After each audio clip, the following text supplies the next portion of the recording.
Students, so today we will see some activities on the basis of force. You can see a tennis ball, okay, it is in the steady position.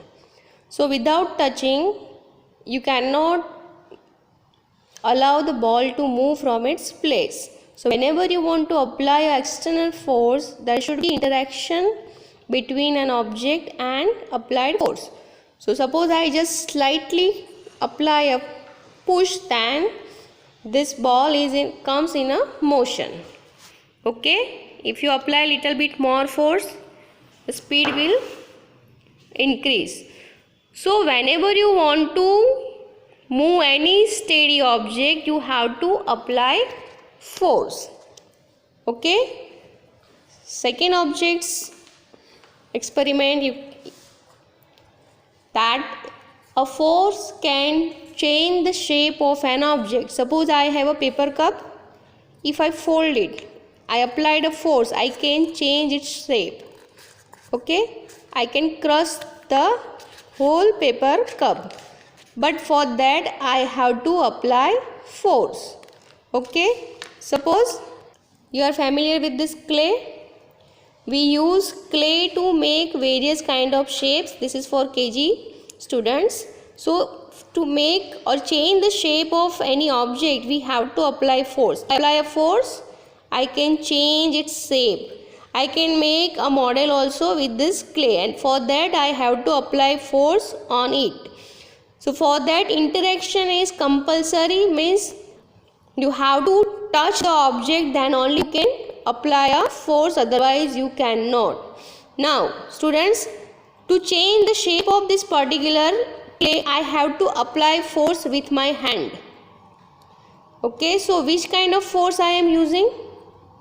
So this is your muscular force, because whatever force applied on this particular clay, that is from your hand and that is from your muscles. So that's why the force applied on this clay to change its shape, that is known as muscular force. Same, I crush this cup, paper cup. For this also I am applying a force, and that force is nothing but it is your muscular force.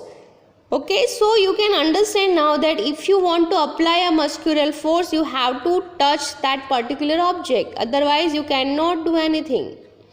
Okay, to change the direction of a moving object, we have to touch it, then only you can apply a force.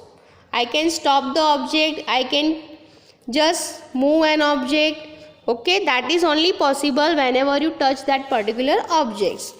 So when you apply force from your muscles, that is you are applying the muscular force.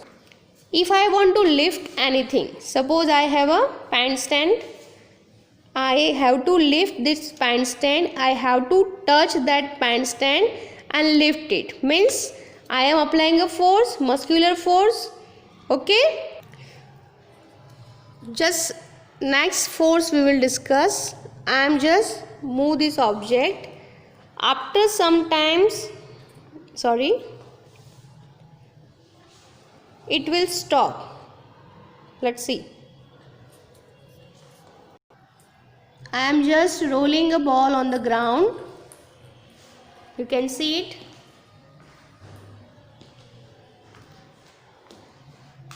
Okay, without applying any kind of force, now the ball is in steady position. So what you can say about this force?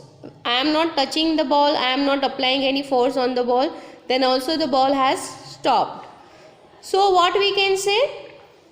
It is a contact force, because ball is already touching the surface of the ground, and when you apply a force to move this ball, we are applying force on this, that's why it comes in a movement. But after some times the movement on the ball has stopped.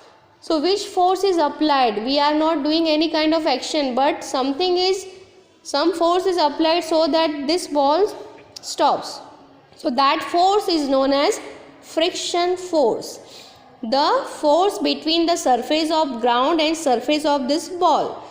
Okay, between the surface of ground and surface of this ball. So whatever force is applied, that force is known as friction force. So So this is one another kind of force that you have learned. Not only that, friction force is very important for in our life, that we will see.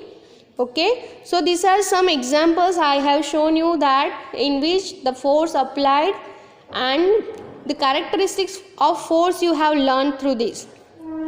First characteristics: steady object comes in a motion when you apply a force. When you apply a force, moving object can stop. When you apply a force, moving object can change its direction. When you apply a force, you can change the shape and size of an object. So these are some characteristics of force that you should know. So this is all about some activities I did today, so that you will understand the concept of force. Thank you.